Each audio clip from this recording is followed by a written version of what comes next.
Assalamu alaikum wa rahmatullahi wa barakatuh. Today we'll be looking into the 20th hadith, which is regarding i'tikaf.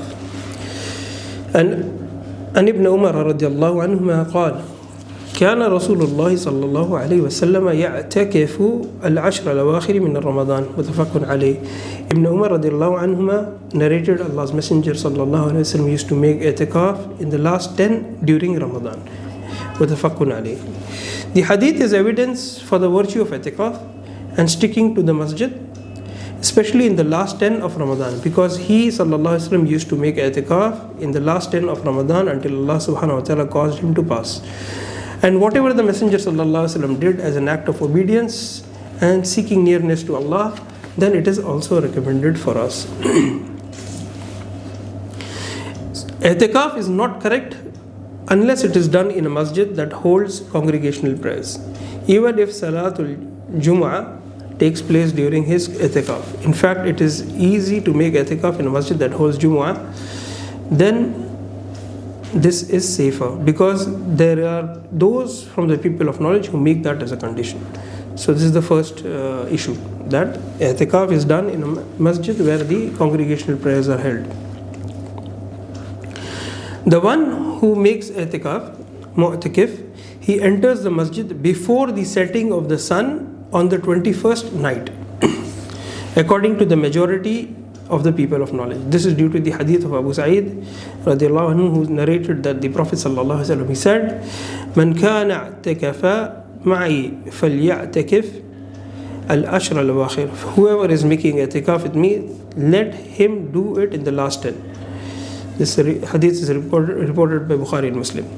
What supports this is that one of the aims of i'tikaf is to seek the night of decree, which is hoped for in the odd nights of the last 10. And the first of these nights is the 21st. So that is the reason why the scholars, they say that one enters before the setting of the sun on the 21st night. The third issue that the Shaykh brings is i'tikaf in the masjid during the last 10 has tremendous benefits. It is a temporary isolation from the affairs of the life and the preoccupations of this world, and a complete turning to Allah subhanahu wa ta'ala. And the fourth issue that the Shaykh brings is, since the mu'takif is occupied exclusively in the worship of Allah subhanahu wa ta'ala in one of his houses, he is prevented from embracing his wife or having sexual intercourse, kissing, or anything like that. Similarly, the mu'takif is prohibited from leaving the masjid except for inevitable needs of a human, such as a bath if he becomes impure due to a wet dream, or to urinate or defecate, or if a bathroom is not present in the masajid, where he can relieve himself or bathe.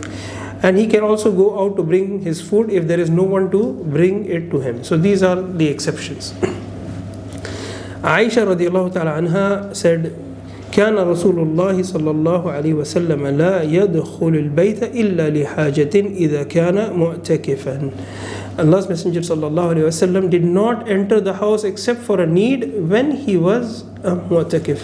And in another narration, إلا لحاجة الإنسان, except for the need of the human being.